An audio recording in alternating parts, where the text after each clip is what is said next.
வணக்கம். இன்றைக்கி நான் உங்கள்கிட்ட ஷேர் பண்ணுற கண்டென்ட் என்னென்னு பார்த்தீங்கன்னா, அங்கீதாரணை. சரிங்களா? அங்கின்னா என்னது? நெருப்பு. ஏற்கனவே நம்ம வீடியோ பண்ணியாச்சு. அவையோட ஞான குரல்லேருந்து உடல்லாம் என்ன, எப்படி உருவாது, சூட்சும உடல்லாம் என்ன, அதோட யூசஸ் என்ன, அதுக்கப்புறம் நாடினா எப்படிலாம் இருக்குது, அப்புறம் வாயு அதை எப்படி நம்ம சமப்படுத்துகிறோம், அந்த வகையில் உடலில் இருக்க நெருப்பை எப்படி சமநிலைப்படுத்துகிறோம், அதுக்கு என்ன பயிற்சி இருக்குது, அதை எப்படி பண்ணும்போது நம்ம உடல் எந்த மாதிரிலாம் கட்டமைக்கப்படுது அப்படிங்கிறது தான் இங்கே நம்ம அங்கி தாரணை அப்படிங்கிறத பார்க்க போகிறோம். சரிங்களா? அங்கினா நெருப்பு. அந்த உடலுக்குள்ளே நமக்கு ஏற்கனவே வெப்பம் இருக்குது. 37 டிகிரி சென்டிகிரேட் வெப்பம் நமக்கு இருக்குது இல்லையா? அப்போ என்னென்னா, அந்த வெப்பத்தை அதிகபட்சம் போனால் நம்ம காய்ச்சல்னு சொல்கிறோம். இதே இது நம்ம பயிற்சியில் தியானமில் பண்ணும்போது நம்ம ஹீட் கண் வழியாகவும் நம்ம உடல் உள்ள காது வழியாகவும் நம்ம அதிகமாக ஃபீல் பண்ண முடியும். மண்டை சூடாகிறது இந்த மாதிரிலாம். ஸோ அந்த ஹீட்டை அதுக்கப்புறம் மூலாதாரத்தில் உருவாக்குற அந்த அக்னியை, மூல அக்னியை நம்ம எப்படி மேலே ட்ரான்ஸ்ஃபர் ஆகி கொண்டு வரோம்ல, அது நம்ம ஆக்ஞாவில் நம்ம நிலைநிறுத்தி அங்கே கொண்டு நிறுத்திடுறோம். அங்கே இங்கே கீழே 6 ஆதாரங்களில் அந்த அந்த ஆக்ஞா சக்கரத்துலேருந்து வர அது மேலே ஒரு ஆதாரங்களாக இருக்குது. அந்த ஆதாரங்களில் நடுவில் சுஷும்னா நாடின்னு, அதாவது சுழுமுனின்னு சொல்லுவோம். அதில் நம்ம கீழேருந்து ஆதாரத்துலேருந்து அக்னியை, அந்த ஹீட்டை, அந்த வாயுவை நம்ம மேலே எழுப்பி கொண்டு நம்ம எங்கே பண்ணுறோன்னா, நெத்தி புருவத்தில் வச்சு அது சுக்கிலமாக மாறுது. அந்த சுக்கிலத்தை நம்ம அப்படி நீர் திருக்காமல் ஆவியாக வச்சு ஒரு ஒரு திடமாக, அது என்ன சொல்கிறது, பற்பமாக அந்த மாதிரி அது கட்டி தன்மையில் அதை மாற்றுறதுக்கு. சரிங்களா? அதை தான் நம்ம பயிற்சி பண்ணிகிட்டே வரோம். அந்த வகையில் இந்த ஹீட் எப்படி நம்ம உருவாகுதுன்னா, அந்த மூளையில் நம்ம தலைப்பகுதியில் ஏற்கனவே நான் முன்னாடி சொல்லியிருக்கேன், ஒரு 6 ஆதாரங்கள் இருக்குது. முன்னாடி 2, பின்னாடி 2, சைடில் காது பக்கத்தில் ஒன்று, அதுக்கப்புறம் நடுவில் இருக்குல்ல ஒரு அந்த தான் சுழுமுனை இருக்குது. அதுதான் நம்ம மூலாதாரத்துலேருந்து நெருப்பு கம்பம், நெருப்பு ஒரு ஒரு தூண், அதுதான் மேலேருந்து வருது. ஸோ அது இடக்கலை நாடி, பின்கலை நாடி, சூரியக்கலை, பின்கலை, சந்திரக்கலை இணைஞ்சு அது அங்கே அந்த நம்ம நெற்றிப்புட்டில் அது இணைஞ்சு அங்கே ஒரு ஒளியாக மாறுது. அது எந்த மாதிரி ஹீட்டை உருவாக்கும் அப்படின்னு சொன்னால், அங்கே இருக்கிறது தான் நம்ம எரியும் தீ போல் அங்கே பார்த்தா அந்த இடத்துல உள்ளதை நம்ம பார்க்கும்போது என்ன ஆகும்னா, நம்மளோட பிணியவே அறுக்கலாம் அப்படின்னு சொல்லியிருக்காங்க. சரியா? அப்போ நம்ம உடம்புக்குள்ளே உள்ளேயும் இருக்குது வெப்பம், நெருப்பு, வெளியும் இருக்குது இல்லையா? அதை நிறுத்தி நம்ம நிறுத்தி பயிற்சி பண்ணும்போது என்னென்னா, உடலுக்கு உள்ளேயும் உள்ள அழுக்கெல்லாம் நம்ம போயிடும். நம்ம உடலுக்குள்ள அழுக்குன்னா என்ன? நம்ம கண்மம், ஆணவம், கண்மம், மாயை அந்த மாதிரி இருக்கு இல்லையா? இதைத்தான் நம்ம அழுக்குன்னு சொல்கிறோம். அந்த அழுக்கெல்லாம் கூட நம்ம போக்கிக்கலாம் அப்படின்னு சொல்கிறாங்க. அதுக்கப்புறம் நம்ம டெத் மெடிடேஷன் கொடுப்பாங்க, நம்ம உடலை நாமளே எரிய வச்சுக்கிற மாதிரி. ஒருவேளை இந்த உயிர் பயம், 2வது இந்த மாதிரிலாம் எனக்கு பிடிக்காதுங்க அப்படின்னு சொல்கிறவங்க இதை ஸ்கிப் பண்ணிடலாம். ஏன்னா இது நம்ம உயிரோட கொளுத்திக்க போகிறோம். அப்படி இமேஜின் பண்ணுறது தான். அப்போ இமேஜின் பண்ணுறதுல என்ன நினைக்கவே விருப்பம் இல்லை அப்படின்னு சொல்கிறவங்க இதை எப்படி கேட்பாங்க? அதனால் ஃபஸ்ட்டே சொல்கிறது இல்லையா? அதனால் அப்போது நம்ம உடலை எரிவது போல் நம்மளே பயிற்சி செஞ்சால், அதை தான் முன்னாடி சொல்லியிருந்தேன். நம்ம எப்படி நம்ம பாடி நம்ம இறந்து போயிடும், யாரெல்லாம் வரணும், என்ன மாதிரிலாம் செய்யணும், எந்த மாதிரிலாம் உங்களுக்கு இருக்கோ எல்லாத்துக்கும் ஆசைப்பட மாதிரி அதையும் ஆசைப்படலாமா என்ன? ஆசைப்படக்கூடாது என்ன? ஸோ அதனால் மலர்கள், அப்புறமா எல்லாம் அது ஆனந்தமாக அங்கே யாருமே அழக்கூடாது.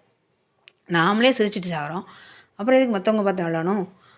அப்படி வச்சுட்டு இது என்னோடது தான். நான் உங்களோட மத்த கருத்தெல்லாம் சொல்லல. எனக்கு வந்து எப்பவுமே ஒரு கான்ஷியஸோடையும், ஒரு ஹாப்பினஸோடையும் இறப்பு நிகழணும். சேம் டைமில் வந்து என்னென்னா, அத நான் கொண்டாடணும். அது ஒரு விழா மாரி இருக்கணும் அப்படின்னு தான் என்னோட விருப்பம். அது எப்படி ஆசை வந்தது, ஏன் ஆசை வந்ததுலாம் தெரியாது. ஒவ்வொரு செல்லும் நான் இறந்தத கொண்டாடணும் அப்படின்னு நெனப்பேன் நான். அப்படி இருக்கும்போது நாமளே எரிக்கிறோம்.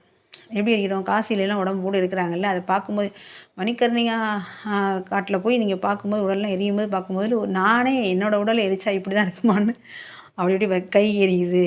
ஃபஸ்ட்டு இந்த கால் பக்கத்துல நெருப்பு வைக்கும்போது, நான் கொஞ்சம் எங்க நம்ம மூலாதாரத்துக்கு வரும்போது வேன்னு கத்தி, அதுதான் நம்ம வந்து பயந்துருது. பயந்தாச்சு ஃபஸ்ட் டைமில். நான்லாம் ஃபஸ்ட் டைம் பயந்துட்டேன். அதுக்கப்புறம் அந்த பயிற்சி பண்ணும்போது, அடுத்தடுத்து பழகும்போது தான் இருந்தாச்சு. அதோட பயந்துட்டேங்கிறத விட கத்தி, அப்படி நான் பண்ணும்போது என்ன நடந்துச்சு அப்படிங்கிறது நான் வந்து விழிப்புணர்வற்று போயிட்டேன். அது என்ன நடந்துச்சுன்னு எனக்கு தெரியவே இல்ல. ஆனா, அந்த அந்த பயிற்சியில வந்து நான் ரொம்ப நேரம் கழிச்சு, நான் தான் லாஸ்ட் எழும்புறேன். என் கூட 2 பேர் தான் இந்த மாரி இருக்காங்க. மித்த எல்லாம் எழும்பி அந்த அந்த பிரேக்கே முடிச்சுட்டு அந்த அந்த அந்த மெடிடேஷனுக்குரிய டைம் முடிச்சுட்டு வந்துட்டாங்க. சரி என்னை எழுப்பக்கூடாதுன்னு விட்டாங்க போல இருக்கு. பார்த்தா நான் தான் கடைசி எழும்புறேன். அந்த இடத்துல பயிற்சி ஆரம்பிக்கும்போது வெளிச்சமா இருந்துச்சு. திரும்ப நான் எழும்பும்போது லைட்டே போட்டாங்க. இருட்டான மாரி இருந்துச்சு. கிட்டத்தட்ட ஒரு 4, 5 மணிக்கு ஆரம்பிச்சேன். சரி 6 மணின்னு வச்சுக்கோங்களேன். 7 மணிக்கிட்ட ஆயிடுச்சு. அப்போ வந்து என்னன்னா, இவ்வளோ நேரமா நம்ம இருந்தோம். என்ன இல்ல எல்லாரும் என்ன மாரி பயிற்சியில ஸ்டார்ட் பண்ணோம். இப்ப நம்ம எந்த மாரி எந்திரிக்கோம் தான் எனக்கு இருந்துச்சு. ஸோ அதுக்கு அது ஃபுல்லா உடலெல்லாம் நம்ம எரியிற மாரி நம்ம பாவனை பண்ணி பயிற்சி பண்ணும்போது என்னன்னா, நம்ம உயிரோட இருக்கும்போதே நம்ம உடல் கறிக்கட்டையா போனா எப்படி இருக்கும்? அந்த மாரி பண்றது தான். சரியா? அப்ப அந்த நம்ம உள்ளத்துல, மனசுல இருக்க நெருப்பு வந்து உடலோட ஒன்றி அந்த உடம்புக்குள்ளேயே நம்ம நிறுத்தி நெருப்ப இப்ப நான் என்னன்னே எரியிறேன் அப்படின்னா எப்படி இருக்கும்? அந்த நெருப்பு எப்படி இருக்குன்னா, ஒயிட் கலர்ல இருக்கும். அப்படி பாருங்களேன். நெருப்பு வந்து ஒரு மாரி ரெட் கலர்ல தானே இருக்கும். அது மாரி இருக்கும். அதே மாரி நெருப்புக்கு வந்து 3 தன்மாத்திரைகள் தான் இருக்கு. தன்மாத்திரைன்னா என்ன? 5 தன்மாத்திரையில 3 தான் இருக்கு. நெருப்பு சத்தம் போடும். எரியும்போது சத்தம் போடும். நெருப்பு சத்தம் போடுறது உங்களுக்கு தெரியும்ல. அதே மாரி அது ஒளி இருக்கிறதுனால அந்த வெப்பம் வருது. அத உணர முடியுது. 2வது என்னன்னா, அந்த ஒளி இருக்கிறதுனால நம்ம வந்து பார்க்க முடியுது. அது 3 இருக்கு. பார்க்க முடியும். அந்த வெப்பம் தெரியும். அந்த ஒளி, அது ஒளினால பார்க்க முடியுது. வெப்பத்தினால அது சுடுங்கிற உணர்வு. அடுத்து வந்துட்டு அந்த ஓசை. இந்த 3 இருக்கு. ஆனா, அதுக்கு சுவை கிடையாது. நெருப்புக்கு ஏதாவது சுவை இருக்கா? இல்ல. அதே மாதிரி அதுக்கு ஒரு வாசம் இருக்கான்னா? இல்ல. 2ம் இல்ல. அப்போ வந்து 3 தன்மாத்திரை தான் இருக்கு. சரியா? அப்புறம் அந்த நெருப்பை வச்சு நம்ம எரிக்கும்போது என்னாகும்னா, நம்ம ஆணவம், மாயை, கன்மம் எல்லாம் அழிஞ்சிரும். நீங்கள் ஒரு பற்றுக்காண்டி அழிக்கணும்னு நீங்கள் நினச்சி முடிவு பண்ணிங்கன்னா, நம்ம மனசில் உள்ளதெல்லாம் எரிக்கணும்னு நினச்சிங்கன்னா எல்லாத்தையும் எழுதி எரிப்போம். அதே மாதிரி நம்ம உறவுகள்லாம் தீக்குள்ள போட்டு எரிச்சிரும். கடைசியில் நான் மட்டும்தான் இருக்கும். அந்த வகையில் பயிற்சி பண்ணத்தான் இந்த மாதிரி சொல்கிறாங்க. சரியா? அப்போ அது தொப்புள் வழியாக நம்ம பாயிற மாதிரி நெருப்பு செய்யும்போது என்னென்னு கேட்டிங்கன்னா, எடுத்தோடனே இதெல்லாம் கொஞ்சம் அந்த அதனால தான் அந்த நமக்கு சேஃபாக உள்ள ஆளை வச்சு செய்யணுங்கிறது. இவங்க பாட்டுக்கு மயங்கி விழுந்துட்டாரோ இல்லை அதை பற்றி அந்த பிரகே இல்லாமல் விளையாட்டுத்தனமாக செய்யக்கூடாதுங்கிறது இதுதான். சரியா? அதுக்குள்ளே பாயும்போது நம்ம வந்து செய்யும்போது என்னாங்கன்னா, நம்ம அந்த நெருப்பு வந்து தணலில் தெரியும். இந்த சூரியன் உதிக்கும்போது ஒரு சிவப்பு வருது பார்த்தீங்களா? ஒரு ரெட் கலர் வருது பார்த்தீங்களா? சக்கரத்தில் கீழே வந்து ரெட் கலர் மூலாதாரத்துக்கு கொடுப்போம்ல, அதே மாதிரி தான். இதனால் 5 புலன்களும் 5 பொறிகளும் இருக்கும் நம்ம உடம்புக்குள்ளே. நம்ம உணர்வை நோக்கி நம்ம செய்யும்போது என்ன ஆகுது அப்படின்னா, நம்மக்கிட்ட பொய்யா இருக்க உணர்வு 5 நீங்கி போயிடுது அப்படின்னு சொல்லியிருக்காங்க. உடம்புள்ள 51 குருகளை நம்ம வந்து 51 குருக்கள்னால் அந்த சிவன் வந்து அந்த தக்ஷன் வந்து இந்த மாதிரி வேள்வியில் வந்து கலந்துக்கும்போது அவங்க வந்து தீயில நெருப்பில் குதிச்சிட்டாங்க இல்லையா? அப்போ அந்த உடலை எடுத்துட்டு சிவன் கோத்தில் ஆடுவார் இல்லையா? ஆடும்போது அந்த சக்தி பீடம் அந்த உடல் வந்து தெரிச்சு விழுந்துடும் இல்லையா? 51 சக்தி பீடங்கள்னு சொல்லுவாங்கள்ல. 51 கூறுகளாக உடல் விழுந்துடும்.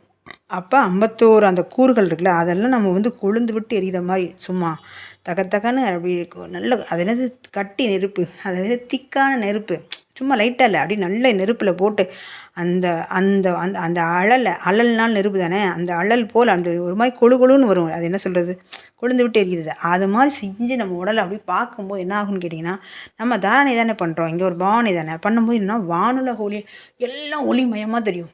சரிங்களா? அப்போ நம்ம சரியாக பண்ணுறோங்கிற பயிற்சி பண்ண இதெல்லாம் வரதான்.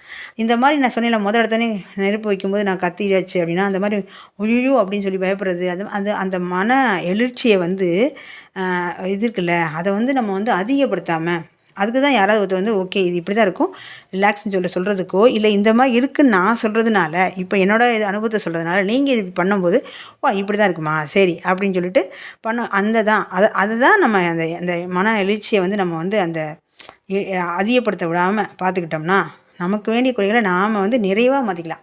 நம்மகிட்ட என்னென்னலாம் குறையாக இருக்கோ அது என்னவா மாறிடுமா, நிறைவாகவே மாறிடுமா. சரியா? என்ன நிறைவாக மாறிடும், பார்க்குறத வந்து அவங்க கண்ணோட்டத்தில் பார்ப்போம். நம்ம வந்து நம்ம யாருன்னு உணர்ந்துக்கிறதுக்கு வந்து ஒரு வழியாக இருக்கும். அப்புறம் வந்து அவங்க மனசை ரீட் பண்ண முடியும். அப்புறம் வந்து அவங்கள வந்து அவங்களோட எமோஷ்னலை அவங்களோட இடத்துலேருந்து நம்ம பார்க்க முடியும். என்ன என்ன என்ன சொல்ல வராங்கிறத அவங்க பேசுகிறதுக்கு முன்னாடி நமக்கு தெரிஞ்சுக்க முடியும். இந்த மாதிரி நமக்குள்ள வேண்டிய குறைகளை வந்து நம்ம நிறைவாக்கிக்கலாம். நம்ம என்ன வச்சுருக்கோம், பற்று வச்சுருக்கோம் போயிடும். யாராவது வந்து என்னென்னா பற்று அறுக்கும்போதே பாதி பிரச்சனை தீர்ந்துடும். அப்புறம் வந்து என்னென்னு கேட்டிங்கன்னா, நான் யார் உணருங்கிற பாதையில் நீங்கள் முக்கால்வாசி கடந்து வந்திருக்கும்போது இன்னும் கொஞ்சம் ரொம்ப தெளிவு கிடச்சிரும். மனசை ரீட் பண்ணுறக்கூடிய கெப்பாசிட்டி கிடச்சிரும். யாரையுமே வந்து சார்ந்து இருக்கணும், தேவைப்படணும் அப்படிங்கிற லவ் வேணும், அன்பு வேணும், காதல் வேணும், கருணை வேணும் அப்படிங்கிறதெல்லாம் தாண்டி நாம் கொடுக்குற இடத்துக்கு போயிடுவோம். ஸோ இதை தான் நம்ம குறைய வந்து நிறைவாக சொல்கிறோம். சரியா? அப்போ இந்த மன வலிச்சியெல்லாம் நம்ம வந்து அடக்கிட்டு அப்புறம் வந்து என்னென்னா அடக்கிட்டு நம்ம என்ன பண்ணலாம், எப்படி அதை அடக்கிட்டு இந்த நம்ம மூலாதாரம் இருக்குல்ல பார்த்தீங்களா, மூலாதாரம் இந்த என்ன சொல்கிறது கரும் மையம் மூலாதாரம், அதில் வச்சு நம்ம நெருப்பை வச்சு ஃபுல்லாக வச்சு என்ன செய்யும்போது என்னென்னா, நம்ம தியானம் பண்ண அங்கே நெருப்பு வச்சு நம்ம ஊட்டி ஃபுல்லாக எரிச்சு அந்த மாதிரி இருக்கும். அந்த மாதிரி நம்ம வந்து அந்த நிறுத்தி பண்ணும்போது என்ன ஆகுனா, மெல்ல மெல்ல நம்ம வந்து என்ன பண்ணுவோம், அறம் பொருள் இன்பம் அதை தாண்டி வீடு வேறே அடைஞ்சிறதுக்கு இது வந்து வாய்ப்பாக நம்ம காட்டுறோம். நம்ம சொந்த வீடை காட்டுறதுக்கு வழி காமிச்சிரும். இது என்னுடைய வீடு இல்லை, இது நான் இங்கே நான் அல்ல, நான் யார், நான் எங்கே இருந்தேன், எங்கே வந்தேன், எங்கே போகிறேன், எங்கே போகணும் அப்படிங்கிறதெல்லாம் மெல்ல மெல்ல நமக்கு தெரிஞ்சிடும். சரியா? அப்போ இந்த ஒளியுடன் திகழும் இந்த சுடர் வந்து என்ன, சுடர்னா என்னது, நெருப்பு தானே. இப்போ ஒரு தீபத்தை எடுத்து வச்சா சுடங்கிறீங்களா, அதே நம்மளோட ஃபுல்லாக எரிச்சா என்ன ஆகும், அந்த உணர்வுகளை பொறுத்து நம்ம பார்க்கும்போது எப்படி இருக்குன்னா, அந்த ரெட் கலர் ஒளி இருக்குல்ல, அந்த விளக்கு மாதிரி நம்ம சொல்கிறோம்ல, அதை வந்து பார்க்கும்போது அது வெள்ளியாக மாறி ஒளிரும். சரியா? அதை நம்ம சூட்சும மாடல் எடுத்து போகும்போது ஃபஸ்ட்டு வெள்ளி ஒளி தான் போகும். தென் வந்துட்டு தான் அது வந்து தங்க நிற ஒளியாக மாறும். சரியா? பொன்னிற ஒளியாக மாறும். இங்கே வந்து அதான் 3 ஒளி இருக்குது. நம்ம தியானம் பண்ணும்போது பார்த்திங்கன்னா, திடீர்னு அங்கே ஒரு மஞ்சள் நிற வெளிச்சம் தெரியும். அப்புறம் பார்த்தா வெள்ளை ஒளியாக தெரியும். அப்புறம் பேரொளியும் தெரியும். இந்த 3 இது வந்து நமக்கு தெரியும். நான்லாம் சில டைமில் இப்படி வானத்தை பார்த்துட்டு இருக்கும், வானத்துலேயே ஒரு பிரைட்டாக ஒரு வெளிச்சம் போட்டமாக தெரியும். இந்த இடத்துல இப்போ எப்படி வானத்தில் விளக்கு இருந்துச்சு, அதே மாதிரி நான் பயிற்சி பண்ண ஆரம்பத்தில் வந்து திடீர்னு இந்த இடத்துல ஒரு மஞ்சள் கலர் பல்பு இருந்துச்சுல அப்படின்னு கேட்குற மாதிரி இருக்கும். ஸோ இதெல்லாம் வந்து என்னென்னா ஆரம்பத்துலலாம் எனக்குலாம் இது என்னடா இது என்னதுன்னு தோணுச்சு. இப்போ அடுத்தடுத்து அடுத்தடுத்து வரும் காலங்களில் இதுதானா அது அப்படின்னு தெரியுது. அப்போ இந்த மாதிரி நான் வீடியோ பண்ண நோக்கமே என்னென்னு கேட்டிங்கன்னா, என்னோடய அனுபவத்தை டைரெக்டாக சொல்லும்போது இந்த மாதிரி கடந்து போகிறவங்க வந்து இதுதான் இதை வந்து தெரிஞ்சுக்கிட்டு அப்படியே அவங்க கடந்து பாதையில் போயிட்டே இருக்கணுங்கிற ஒரே நோக்கத்தினால தான் இந்த அனுபவத்தை அப்படியே சொல்ல வேண்டியதாக இருக்குது. இல்லைன்னா பொதுவாக அனுபவத்தை சொல்லக்கூடாதுன்னு சொல்கிற நோக்கம் என்னென்னா, மனம் பார்க்காததை பார்த்த மாதிரி கற்பனை பண்ணிக்கும். 2வது என்னென்னு கேட்டிங்கன்னா, சின்ன விஷயத்துக்குள்ளே வந்து ஃபுல்ஃபில் ஆகி போதும் அப்படின்னு சொல்லி ஒரு சாட்டிஸ்ஃபைட் ஆகிடும். ஃபார் எக்ஸாம்பிள் நம்ம வந்து அஷ்டமா யோகத்தில் வந்து எல்லாம் படிநிலை வந்துகிட்டே இருக்கும்போதே ஃபுல்ஃபில் ஆன மாதிரி ஒரு ஃபீல் வந்ததுக்கப்புறம் என்னத்தை கூடி நம்ம அடுத்து போகிறதுங்கிறது ஒரு சலிப்பு ஒரு இதெல்லாம் வந்துச்சுன்னா அடுத்து எப்படி நகர்ந்து போகிறது. அதுவும் இல்லாமல் இந்த மண்டை சூடு அது மாதிரி ஆயிடுச்சுன்னு வச்சுக்கோங்களேன், யார் எவன் பேச்சு சொன்னாலும் கேட்க மாட்டாங்க. தான் வச்சதான் சட்டம், தான் கிட்டத்தட்ட அந்த டெவில் ரேஞ்சுக்கு போயிடுவாங்க, டீமன் ரேஞ்சுக்கு போயிடுவாங்க. அவங்கள எப்படி திரும்ப அது கொண்டு வருது. அதனால தான் வந்து பக்குவப்பட்டு அவங்களுக்குள்ள கொஞ்சம் கொஞ்சமாக புகுத்தி கொஞ்சம் கொஞ்சமாக செஞ்சு இந்த அனுபவத்தை வந்து கொண்டு போய் இறைவனை வந்து என்ன செஞ்சுன்னா வழிகாட்டி கொண்டு போகிறான். சரி, ஒன்றும் பிரச்சனை இல்லை, நீங்கள் என்னவா மாறிட்டு போங்க. ஆனால் எத்தனை தடவை கடந்தாலும் உருண்டாலும் கடைசியில் திரும்ப நீங்கள் தானே மீண்டு அங்கே போகணும். அதனால் வந்து பார்த்துக்கலாம் அப்படின்னு சொல்லி இறைவனும் அந்த மாதிரி ஒரு இயற்கையை கட்டமைச்சு வச்சுருக்காங்க. அதுக்காண்டி நம்ம வந்து உழந்துகிட்டே இருக்க முடியுமா? அது அது கால விரயம் இல்லையா? 2வது என்னன்னு கேட்டிங்கன்னா, இப்படி எதுக்கு ஒரு மண்டை கொழுப்பால, மண்டை திமிரால, அகங்காரத்தால நம்ம போய் இதில சிக்கிக்கணும். அது வந்து ஒரு விதமான போதையா மாறி, கடைசியில அதுவே அவங்களுக்கு வந்து இதாயிரும். அந்த ட்ரக் எடுத்தா என்ன மாரி திமிரு, தைரியம், ஆணவம் வருதோ, அதெல்லாம் வந்து இது வந்துச்சுன்னா, அத வந்து இவங்க வந்து உயர்ந்த நிலையை நெனச்சுக்கிட்டு மாட்டிக்குவாங்க. சமாதி வந்தாலே இங்க ஒண்ணுமே இல்ல. அதுக்கப்புறம் அதுவே பெரிய அதுக்கு முன்னாடி உள்ள நிலையவே உயர்ந்த நிலைய அடிச்சு நெனச்சுக்கிட்டு அகங்காரத்தினால வந்து மனிதன் என்ன பண்ணிடுறான், நீங்க என்ன பெரிய இவங்களா? ஓ! நீங்கலாம் எங்களுக்கு புத்திமதி சொல்ற அளவுக்கு வந்துட்டீங்களா? எங்களுக்கு தெரியும். நீங்களும் மனுஷங்க தானே! நாங்களும் மனுஷங்க தான். தெரியும், தெரியும். போங்க, போங்க. அப்படிங்கிற அளவுக்கு இங்க மனிதர்கள் நெறைய பேர் இருக்காங்க. ஸோ இதெல்லாம் என்னன்னா, எங்களுக்கு இதே மாரி ஆணவம், அகங்காரம்லாம் வந்திருந்தா, இந்த நிலை வந்திருக்கவே முடியாது. அந்த பெருங்கருணை கொண்ட இறைவன் இந்த மாரி செஞ்சதுனால, நமக்கு தெரிஞ்ச விஷயத்த நம்ம ஷேர் பண்ணுவோம். இதில நம்மள மாரி ஒருத்தங்க கஷ்டப்பட்டுட்டு வேலை போயிருந்தாங்கன்னா, அவங்களும் ஈஸி ஆக்கிட்டோன்னு. இது ஒரு பெரிய பெரிய பொதுநலன் கூட கிடையாது. இது இறைக்கருணையால செய்ற ஒரு கருவி தான். எனக்கு வந்து இந்த மாரி தெரியுமா என்ன? யாராவது வந்து இந்த மாரி இருப்பாங்களா என்ன? ஏதோ பண்ணிட்டு இருக்காங்களா? இதுக்கு மாரி தெரியுமா என்ன? எனக்கு குடுக்கப்பட்ட வேலைய நான் செய்றேன். அவ்வளோதான். மிஷன் வந்து ஃபெயிலா? பாஸா? நான் வந்து பெரிய செஞ்சுட்டேனாங்கலாம் எனக்கு குடுக்கப்பட்ட வேலைய செஞ்சுட்டேன். அவ்வளோதான். வீடியோ போடுறது என் வேலை. நான் பேசுறது என் வேலை. அவங்க சொல்றாங்க நான் செஞ்சுட்டேன். அதுக்கப்புறம் இதில எத்தன பேர் பார்த்தாலும் சரி, இதில வந்து அவங்க தப்பா புரிஞ்சுக்கிறதும், ரைட்டா புரிஞ்சுக்கிறதும் அவங்களோட அ மன அறிவ பொறுத்து தான் இருக்கே ஒழிய, தெளிவ பொறுத்து இருக்கே ஒழிய, என்கிட்ட வந்து அவங்க வந்து இவங்களுக்கெல்லாம் என்ன தெரியுது? இவங்கலாம் எத வச்சு சொல்றாங்க? அப்படின்னு கொஸ்டின் கேட்டா, அதுக்கு ஆன்சர் பண்ற வந்து கேட்டகரியில நான் இல்ல. ஏன் கேட்டீங்கன்னா, நான் வந்து ஒரு கருவி தான். இறைவன் என்ன கூட புகுத்தி சொல்றாங்க. அத செயல்படுத்துற ஒரு கருவி. அவ்வளோதான். அந்த வகையில இந்த அங்கீதாரணைய வந்து நம்ம பயிற்சி பண்ணும்போது என்னான்னு கேட்டீங்கன்னா, நம்மகிட்ட இருக்க மரண பயம் போயிரும். 2வது என்னன்னா, மரணம் பயம் போயிட்டாலே உங்களுக்கு பாதி பிரச்சனை தீர்ந்துரும். 2வது என்னன்னு கேட்டீங்கன்னா, ம் நான் யார் உணரும்போது உங்களுக்குள்ள இன்னும் மொத்த இதுவும் தீர்ந்துரும். எத செய்யணும், எத செய்யக்கூடாதுங்கிற தெளிவு வந்துரும்.